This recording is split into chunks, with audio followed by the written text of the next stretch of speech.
Alia adalah seorang wanita tangguh yang baru saja melewati badai rumah tangga. Dikhianati dan diceraikan oleh suaminya yang sombong, ia memutuskan untuk menata hidup kembali dari nol. Tak disangka, ia bertemu pria yang berbeda, penuh kasih dan bijak, lalu menikah secara diam-diam. Suatu malam, Alia makan malam bersama suaminya di restoran mewah, tempat mereka biasa berkencan. Di sanalah ia bertemu mantan suami dan keluarga mantan mertua, yang tanpa tahu status Alia sekarang melancarkan hinaan. Namun mereka tak menyadari pemilik restoran itu adalah suami baru Alia.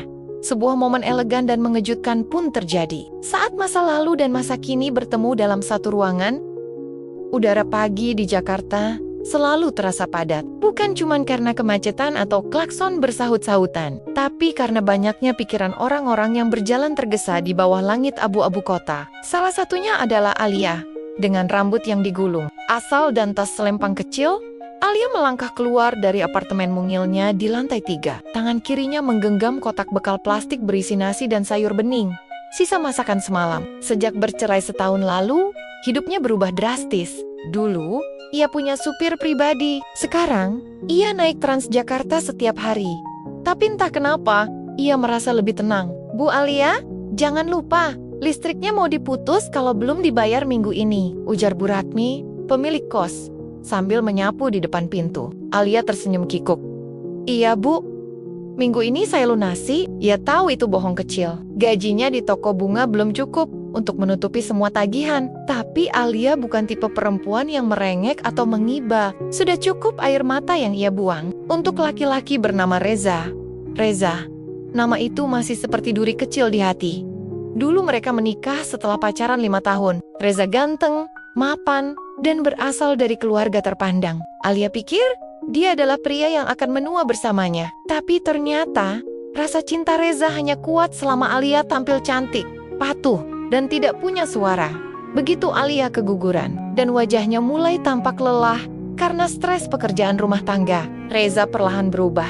Tak ada lagi pelukan, tak ada lagi sayang, yang ada hanya kritik, omelan, dan tatapan jijik. "Alia tuh makin hari makin kusam. Malu gue kalau ajak kamu ke acara kantor," kata Reza suatu malam, sambil mencuci tangannya. Dari sisa makanan yang Alia masak dengan hati-hati, ucapan itu menghantam lebih keras dari tamparan. Tapi ia masih mencintai Reza. Ia pikir, mungkin kalau ia lebih rajin berdandan, lebih kurus, lebih instagramable, Reza akan kembali mencintainya. Tapi semua usaha itu sia-sia. Reza sudah punya orang lain, perempuan muda, anak, konglomerat yang tampilannya seperti keluar dari majalah fashion. Perceraian itu terjadi cepat. Bahkan Reza menyuruh pengacaranya yang mengurus semua. Seolah Alia hanya sisa sampah yang ingin segera dia buang. Tapi hidup harus lanjut, pikir Alia. Ia bangkit perlahan, cari kerja, sewa kamar kecil, belajar masak sendiri. Ia bahkan ikut kelas, merangkai bunga, dan akhirnya diterima kerja di sebuah toko bunga di kawasan Senopati. Di sana, setiap hari ia mencium aroma segar bunga matahari, mawar, dan lavender. Entah kenapa, itu sedikit menyembuhkan luka di hatinya. Di toko bunga itulah Alia belajar menjadi dirinya sendiri lagi. Bukan sebagai istri seseorang, bukan perempuan yang harus selalu sempurna, tapi sebagai manusia yang bisa salah, bisa sedih, tapi juga bisa tumbuh. Suatu siang, saat sedang menyusun buket pernikahan, datang pesanan besar dari restoran mewah bernama Adagio. Pemiliknya ingin bunga segar dikirim ke setiap meja VIP. Alia diminta mengantar langsung karena bosnya sedang cuti. Ia sempat ragu, bukan karena malas, tapi karena restoran itu terkenal hanya dikunjungi orang-orang kelas atas. Ia merasa kecil. Tapi ia tetap pergi. Dengan buket-buket bunga di tangan dan langkah hati-hati, ia masuk ke Adagio. Ruangannya harum dan elegan. Musik piano mengalun pelan. Saat ia sedang meletakkan bunga di salah satu meja, seorang pria menghampirinya. "Ini cantik sekali. Kamu yang susun?" tanyanya. Alia menoleh. Pria itu mengenakan kemeja putih yang digulung di lengan. Senyumnya hangat, matanya tajam tapi tidak menghakimi. Ada sesuatu dalam tatapannya yang membuat Alia merasa tidak dinilai. "Iya, saya," jawab Alia pelan. "Namamu siapa?" "Alia." "Terima kasih Alia. Aku Adrian." Mereka hanya berbicara sebentar, tapi di balik percakapan singkat itu, Ada percikan kecil yang mulai menyalayang, bahkan Alia sendiri belum sadari. Saat ia berjalan keluar dari restoran, untuk pertama kalinya setelah sekian lama, Alia tersenyum karena hatinya terasa ringan. Dia tak tahu, pertemuan sederhana itu akan mengubah arah hidupnya. Dan Reza, suatu hari nanti, akan duduk di meja yang sama. Tapi Alia sudah bukan wanita yang sama. Hari-hari setelah pertemuan dengan Adrian terasa berbeda, bukan karena ada sesuatu yang besar. Terjadi tidak ada pesan singkat yang tiba-tiba masuk, atau bunga yang dikirim ke toko. Tapi Alia mulai bangun pagi dengan semangat yang sedikit lebih utuh. Ia memperhatikan penampilannya, bukan untuk menyenangkan siapapun, tapi untuk dirinya sendiri. Pagi itu, di toko bunga kecil tempatnya bekerja, Alia sedang sibuk menyusun buket bunga untuk pesta ulang tahun seorang sosialita. Tangannya, cekatan merangkai anyelir, baby's breath, dan mawar putih menjadi harmoni warna yang indah. Musik jazz ringan mengalun dari radio kecil di sudut ruangan. Alia, panggil Bu Mira, pemilik toko, yang baru kembali dari Bali. Kamu yang nganter bunga ke Adagio tempo hari? Ya, waktu saya telepon mereka tadi, mereka bilang bunga-bunga kita paling bagus di Jakarta. Pemilik restorannya minta kamu yang rangkai lagi minggu depan. Alia membelalakan mata. Saya, Bu? Iya, katanya. Yang namanya Alia itu, dia punya rasa dalam menyusun bunga. Kamu kenal sama Adrian? Alia tersenyum kecil. Cuma pernah ketemu sekali, Bu. Dia sopan dan ramah. Ya sudah, minggu depan kamu kesana lagi ya. Kali ini bawa kartu nama. Alia mengangguk pelan, hatinya berdebar. Ia tak tahu kenapa. Tapi nama Adrian mulai mengendap di benaknya, seperti wangi lavender di sore hari. Minggu berikutnya, Alia kembali ke restoran Adagio. Kali ini, ia mengenakan blus biru langit dan celana kain longgar. Sederhana, tapi bersih. Don Raby, ia menenteng 2 keranjang bunga dan disambut oleh seorang pelayan yang langsung mengenalnya. Bu Alia, Pak Adrian sudah menunggu di balkon atas. Katanya sopan. Alia sempat ragu, tapi akhirnya mengikuti. Di lantai 2 restoran itu, pemandangan kota terlihat jelas. Di sana, Adrian sedang duduk dengan laptop dan secangkir kopi. Saat melihat Alia datang, ia langsung berdiri dan tersenyum. Terima kasih sudah datang lagi. Saya suka tanganmu menyusun.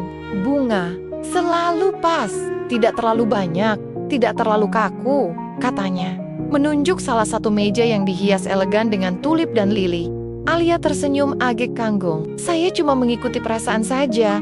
Itu yang paling mahal. Orang zaman sekarang sibuk cari kesempurnaan, lupa merasakan. Percakapan mereka mengalir ringan. Adrian menanyakan tentang bunga, toko tempat Alia bekerja, bahkan tentang buku terakhir yang Alia baca. Tidak ada pertanyaan menjebak atau basa-basi gombal. Tidak juga pandangan merendahkan seperti yang dulu sering ia terima dari Reza.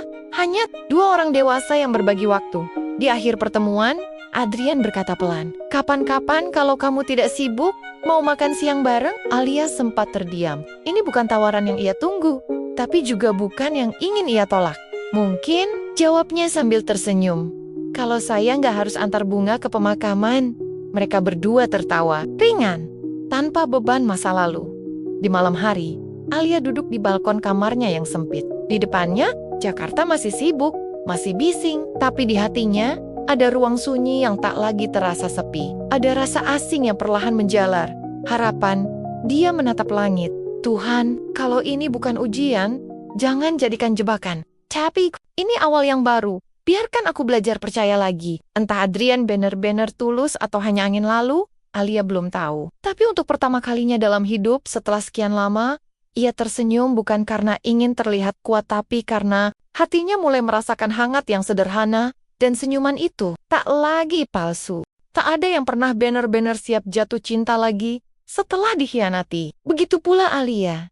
Hatinya seperti kaca yang pernah pecah ia tempel kembali, tapi bekas retaknya tetap terasa saat disentuh. Namun Adrian datang bukan sebagai penyelamat atau pahlawan. Ia datang sebagai manusia biasa dengan ketulusan yang sederhana. Pertemuan demi pertemuan mereka semakin sering. Kadang Adrian memesan bunga, lalu pura-pura tidak tahu siapa yang mengantar. Kadang, ia hanya mampir ke toko bunga sekadar membawa kopi dan roti pisang. "Kamu kerja terlalu serius," katanya suatu sore saat melihat Alia menyusun buket untuk acara lamaran. Alia terkikah. Kalau asal-asalan, Nanti pelanggan protes. Kalau kamu serius terus, nanti aku nggak berani ngajak ketawa. Alia terdiam sesaat. Ia masih tak terbiasa dengan perhatian seperti itu. Dulu, Reza selalu mengkritik gaya duduknya, cara bicaranya, bahkan cara makannya. Tapi Adrian tidak pernah memperbaiki dirinya, hanya menemani. Pada suatu akhir pekan, Adrian mengajak Alia ke tempat favoritnya, taman kecil, tersembunyi di belakang galeri seni tua, jauh dari kebisingan kota. Mereka duduk di bawah pohon besar, memandangi langit sore yang jingga. "Aku suka tempat ini," kata Adrian pelan. "Di sini, aku bisa merasa kosong tapi tenang." Alia menoleh. "Kosong itu bukan hal yang jelek. Buatku enggak. Kadang kita butuh kosong, supaya bisa isi ulang." Alia mengangguk. Ia paham maksudnya. Setelah semua luka yang ia lalui, ia pun sempat merasa kosong. Tapi kosongnya berbeda. Kosongnya dulu seperti ruang dingin dan hampa. Sekarang, kosong yang ia rasakan di dekat Adrian justru seperti ruang yang siap diisi pelen-pelen dengan hal baru. Dan tanpa ia sadari, Adrian menggenggam tangannya. "Alia," ucap Adrian lirih, "aku nggak tahu kamu percaya lagi sama cinta atau enggak. Tapi aku nggak minta jawaban hari ini. Aku cuma minta satu hal. Izinkan aku ada." Alia menarik napas panjang. Matanya memanas, bukan karena sedih tapi karena hatinya baru saja disentuh. "Bukan disakiti. Aku belum sepenuhnya utuh," bisiknya. "Siapa yang utuh, Alia? Kita semua punya retakannya masing-masing." Beberapa bulan setelah itu, kehidupan Alia berubah secara perlahan. Adrian memperkenalkannya kepada ibunya yang tinggal di Bandung. Wanita itu menyambut Alia dengan hangat, tanpa basa-basi, tanpa mata menilai dari ujung rambut sampai kaki. Pernikahan kecil akhirnya digelar, sederhana, hanya dihadiri keluarga dekat dan dua sahabat Alia yang dulu sempat menjauh saat ia bercerai, namun kini kembali dengan pelukan hangat. Alia mengenakan gaun putih polos. Rambutnya disanggul sederhana. Tidak ada pesta mewah, tidak ada undangan 100 orang, hanya cinta yang tulus dan doa yang dalam. "Aku nggak pernah mimpi menikah lagi," ucap Alia di pelaminan mungil mereka. "Aku pun nggak pernah menyangka restoran yang kubangun malah mempertemukanku dengan masa depanku," balas Adrian sambil menggenggam tangan Alia lebih erat. Namun meski hati Alia mulai damai, ia tetap menyimpan rahasia kecil. Ia belum memberitahu siapapun dari masa lalunya tentang pernikahan ini. Bukan karena malu, tapi karena ia tahu dunia Reza berbeda. Dunia itu penuh gengsi, citra, dan mulut-mulut yang tajam. Alia hanya ingin hidup tenang, tapi dunia, seperti biasa, punya caranya sendiri untuk mempertemukan kembali masa lalu dan masa kini. Dan pertemuan itu tak akan bisa dihindari. Restoran Adagio sedang bersiap untuk malam yang istimewa. Adrian berdiri di tengah ruang makan, memberikan instruksi kepada para staf dengan tenang, namun tegas. Meja-meja bundar sudah ditata sempurna, lilin-lilin kecil menyala di atas taplak. Putih bersih dan bunga mawar segar menghiasi setiap sudut ruangan. "Ini malam penting," ucap Adrian sambil memeriksa daftar reservasi di ponselnya. "Ada satu keluarga besar yang pesan private dinner di ruang VIP. Pastikan semuanya sempurna." Alia duduk di sudut ruangan, membantu menyusun bunga. Sejak menikah, ia tak lagi bekerja penuh waktu di toko bunga. Tapi ia tetap mencurahkan hatinya dalam setiap rangkaian untuk Adagio. Ia menikmati peran barunya sebagai istri Adrian. Tenang, tidak terburu-buru, dan tanpa tekanan. "Kamu mau makan malam di sini aja malam ini?" tanya Adrian saat menghampirinya. Alia mengangguk. "Aku bawain kamu puding mangga kesukaanmu." "Wah, makin cinta nih," goda Adrian, mencubit lembut pipinya sebelum kembali sibuk dengan koordinasi. Alia duduk sejenak di bangku bar dekat dapur, memperhatikan keramaian dari jauh. Ia tersenyum bukan karena semuanya sempurna, tapi karena ia tahu kali ini ia hidup di tempat yang penuh cinta. Bukan sekadar formalitas, tapi senyumnya perlahan memudar saat mendengar nama yang disebut. Salah satu staf reservasi atas nama Reza Santosa. 8 orang. Mereka minta ruangan VIP. Sudah siap semua. Alia tertegan. Dunia terasa membeku sesaat. Nama itu, suara itu, masa lalu itu. Ia menunduk, menelan ludah, mencoba tetap tenang. Mungkinkah itu Reza yang sama? Men, suaminya? Apakah dunia sekecil itu? Beberapa menit kemudian, pintu utama terbuka, dan benar saja sosok itu muncul. Reza, dengan jas mahal dan senyum angkuh yang tak berubah sedikit pun. Di sampingnya, Seorang wanita muda dengan gaun mencolok menggamit lengannya. Di belakang mereka, orang tua Reza dan dua adik perempuannya yang dulu sering menyindir Alia dengan tatapan meremehkan. Alia cepat-cepat bangkit dan bersembunyi di balik rak bunga. Ia mencoba menyamarkan keberadaannya, menunduk, pura-pura sibuk. Tapi jantungnya berdetak begitu keras hingga telinganya berdesing. Mereka duduk di ruang VIP. Tawa mereka terdengar sampai ke dapur. Alia bisa menangkap potongan kalimat familiar seperti gengsi, kelas dan mantan yang nyebelin. Ia menarik napas dalam-dalam. Ini bukan waktunya untuk panik. Ini restorannya juga. Ini rumahnya sekarang. Ia bukan Alia yang dulu yang lemah, yang diam, yang menerima hinaan dengan tunduk. Namun tetap saja, luka lama seperti menyengat kembali. Alia, suara Adrian memanggilnya. Lembut tapi tegas. Kamu nggak apa-apa? Ia menggeleng. Reza, ada di sana. Adrian menatapnya dalam-dalam, lalu mengangguk perlahan. Kamu mau pulang dulu? Alia menggeleng lagi. Tidak. Aku nggak akan sembunyi. Adrian tersenyum tipis, bangga, lalu menggenggam tangannya sejenak. Kalau kamu butuh aku di dekatmu. Alia berdiri lebih tegak. Ia memilih berjalan ke pantry, membantu staf menyusun piring. Tapi takdir punya cara mengejutkan untuk bermain. Ketika salah satu pelayan tak sengaja menjatuhkan piring, Alia ikut membantunya mengambil. Saat ia berdiri, pintu ruang VIP terbuka, dan tepat di ambang pintu, berdiri Reza. Ia memicingkan mata, seolah mencoba mengenali. Lalu, dengan suara mengejek, yang masih sama seperti dulu, ia berseru, Alia, kamu kerja di sini sekarang? Jadi pelayan restoran? Seketika, mata dari dalam ruang VIP tertuju pada Alia. Semua wajah yang dulu menatapnya dengan hina, kini kembali memandangnya dengan ekspresi mengejek dan puas. Perempuan muda di samping Reza menahan tawa dengan angkuh. Alia diam, senyumnya kaku. Tapi ia tidak lari, tidak mundur. Belum saatnya ia bicara. Belum waktunya mereka tahu siapa dia sekarang. Tapi malam belum selesai.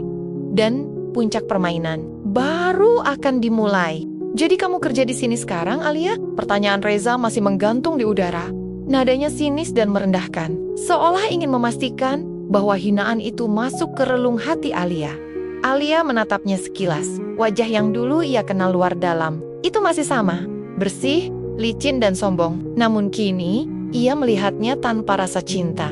Hanya seperti melihat bingkai kosong yang dulu pernah menggantung di dinding rumahnya. Iya, saya di sini, jawab Alia pelan namun tegas.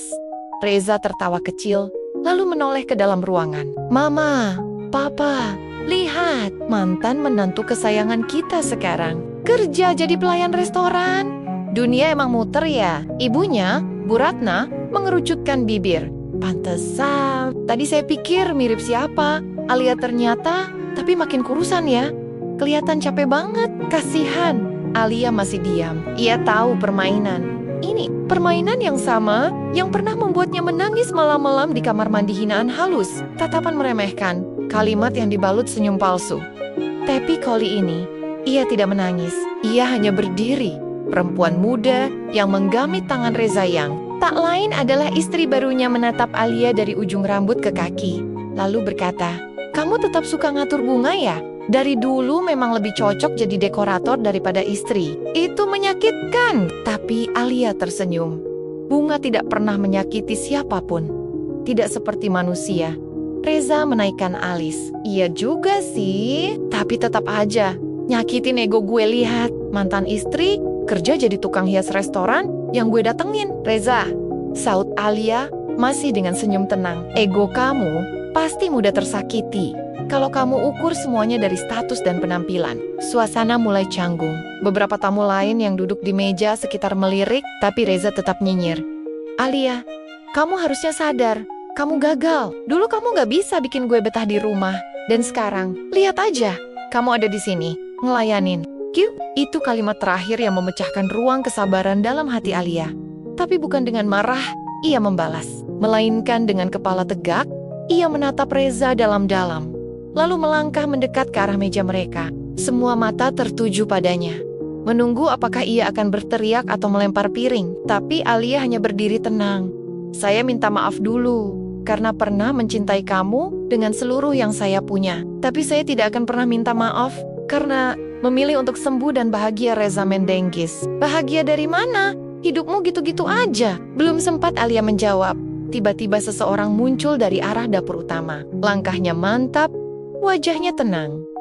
Adrian, semua kepala menoleh, termasuk Reza dan keluarganya. Mereka tidak mengenali sosok itu, tapi dari cara para staf memberi jalan dan cara pelayan membungkuk, mereka tahu pria ini bukan orang sembarangan. Adrian berjalan ke samping Alia, lalu menggenggam tangannya di hadapan semua orang.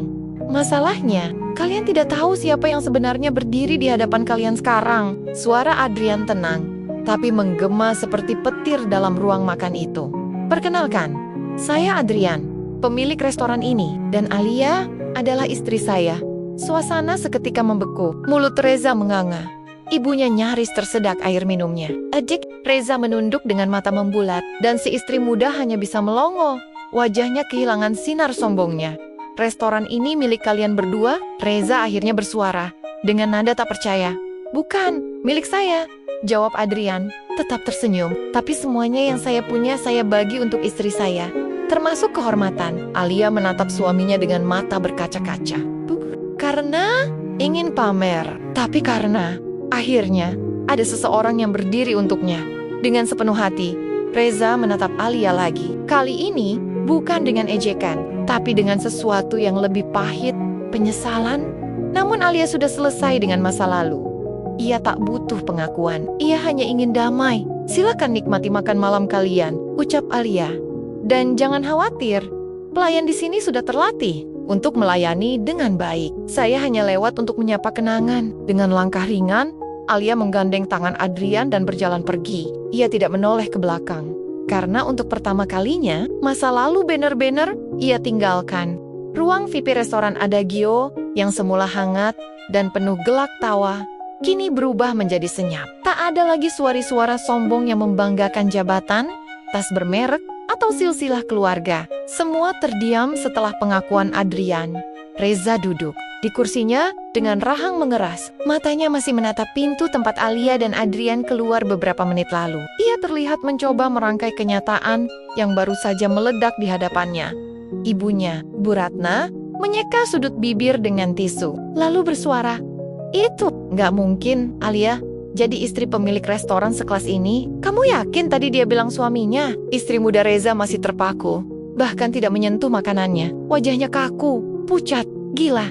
Dia bisa naik kelas secepat itu.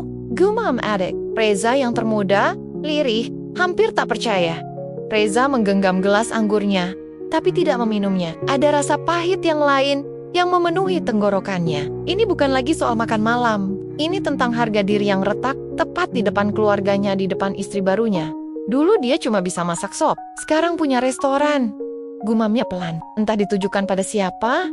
Sementara itu, di rooftop restoran, Alia berdiri menatap langit malam yang dipenuhi lampu-lampu kota. Tangannya masih digenggam Adrian, erat, hangat, dan tak goyah.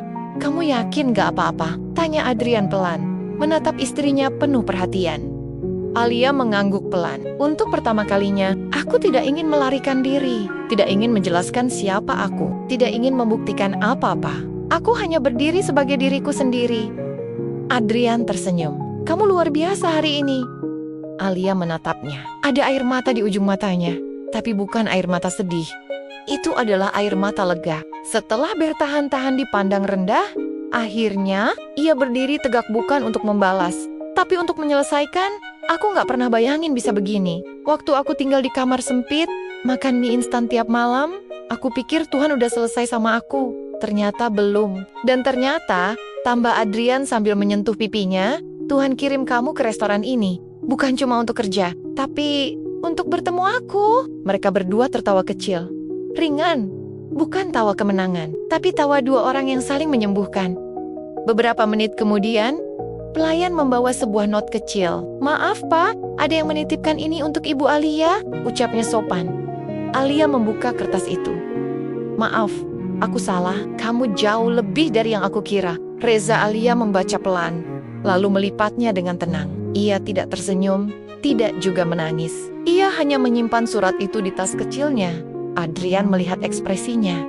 "Kamu marah?" "Tidak," jawab Alia jujur. "Aku cuma kasihan Karena dia baru sadar sekarang, saat aku sudah tak lagi butuh pengakuan darinya. Lalu ia menatap mata suaminya. Tapi aku berterima kasih pada masa laluku. Karena kalau aku tidak terluka, aku mungkin tidak akan tahu bagaimana rasanya benar-benar. Adrian menarik Alia ke pelukannya. Malam itu, di atas langit Jakarta yang hangat, mereka berdiri seperti dua manusia yang telah menyelesaikan peperangan batin paling berat dan menang, tanpa harus menghancurkan siapapun. Di lantai bawah, Reza dan keluarganya meninggalkan restoran lebih awal dari rencana. Malam mereka berakhir sunyi. Bukan karena makanan tak enak, tapi karena kenyataan pahit baru saja disajikan dengan elegan di hadapan mereka. Sementara itu, di rooftop, Alia menikmati teh hangat buatan Adrian, memandangi bintang-bintang yang tersembunyi di balik awan kota. Malam itu, ia tahu satu hal pasti. Ia bukan hanya telah bangkit, ia telah menjadi versi terbaik dari dirinya sendiri. Dan tak ada satupun hinaan di dunia ini yang bisa mengambil itu darinya.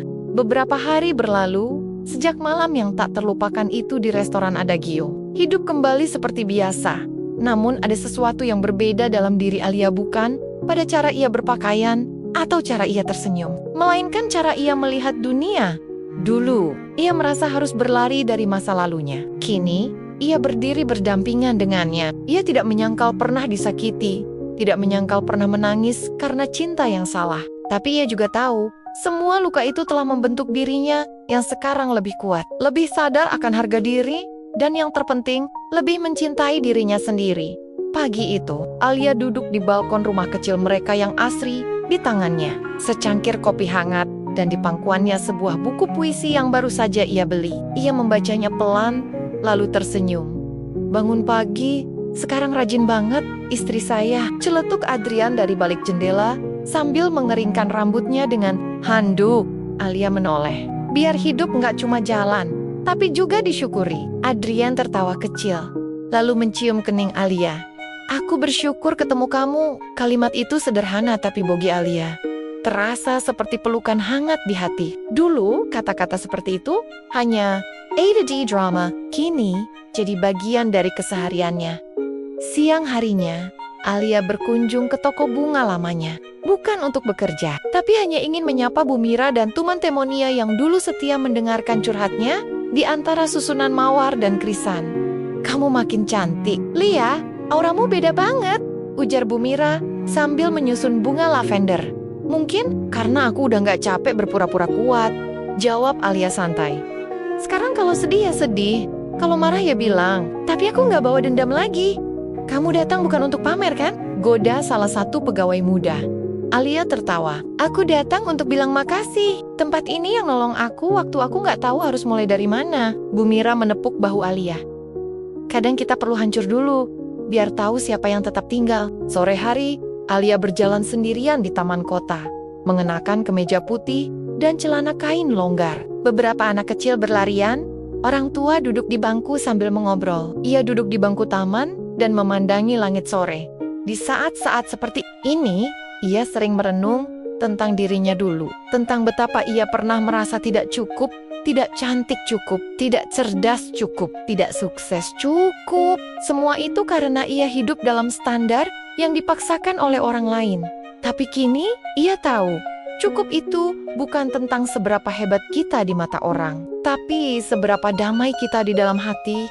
Ia membuka catatan kecil dari tasnya, sebuah surat yang ditulisnya beberapa bulan lalu, saat ia baru menikah dengan Adrian. Untuk diriku di masa depan, jika suatu hari kamu lupa betapa kuat kamu telah bertahan, bacalah surat ini. Ingatlah semua malam penuh air mata, semua pagi dengan tubuh gemetar. Tapi kamu tetap bangun, kamu tetap melangkah. Dan lihatlah dirimu sekarang. Kamu adalah perempuan yang tak hanya bertahan tapi menang, tanpa harus membalas.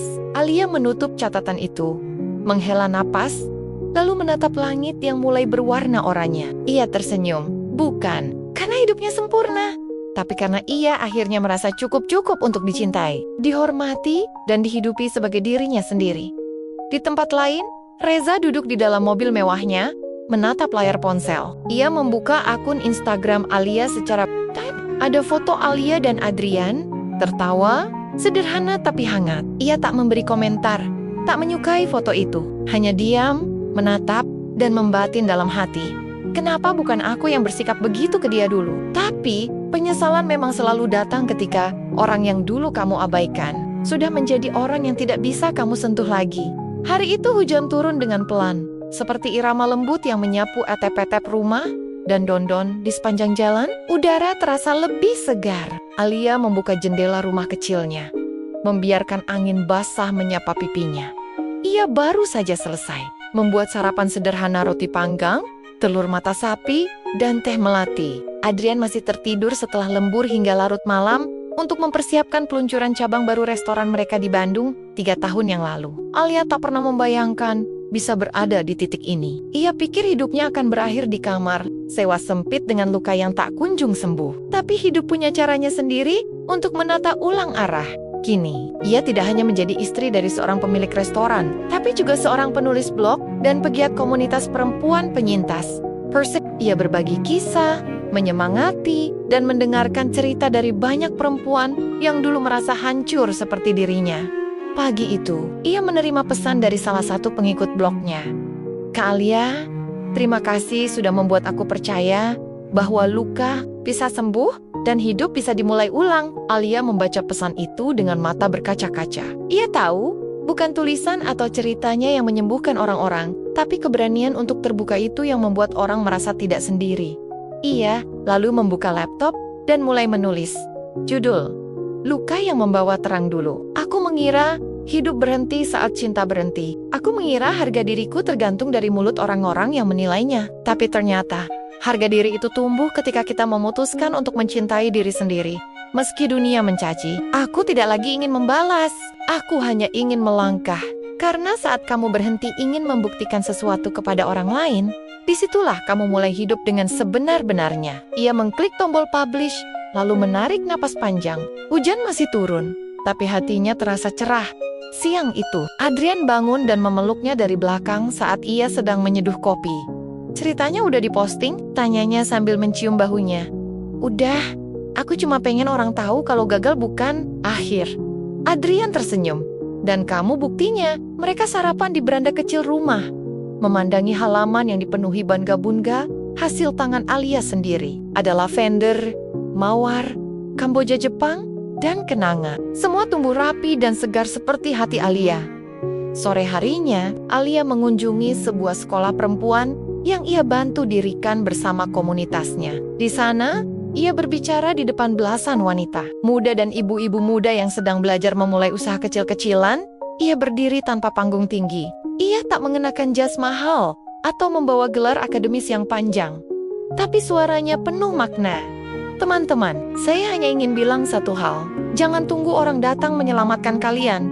Bangun, buka jendela, lihat dunia. Kalian bisa, mulai dari nol, bahkan dari minus. Tapi jangan pernah biarkan luka kalian membuat kalian berhenti. Karena luka bukan untuk disembunyikan, tapi untuk dijadikan jembatan menuju versi terbaik dari diri kalian sendiri." Tepuk tangan menggema, bukan karena kata-katanya indah, tapi karena mereka melihat buktinya berdiri di depan mata.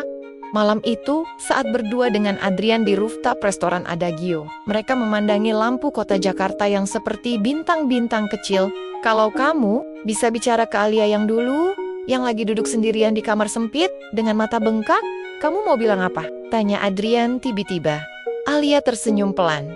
"Aku akan bilang, kamu gak akan percaya kemana hidup akan membawamu. Tapi, tolong jangan menyerah, karena dunia belum selesai denganmu." Mereka saling berpandangan. Tidak ada air mata. Tidak ada drama. Hanya dua orang yang saling menemukan di tengah reruntuhan dan memilih membangun rumah baru dari serpihan masa lalu. Kini Alia tahu, bahagia tidak harus datang dalam bentuk mewah. Kadang, cukup dalam bentuk tenang, dalam bentuk pelukan yang tulus, dalam bentuk mata yang menatap tanpa menuntut, dan dalam bentuk hati yang memilih untuk sembuh. Alia bukan lagi perempuan yang dulu. Ia adalah perempuan yang bangkit dan tak perlu lagi membuktikan apa-apa kepada siapa-siapa.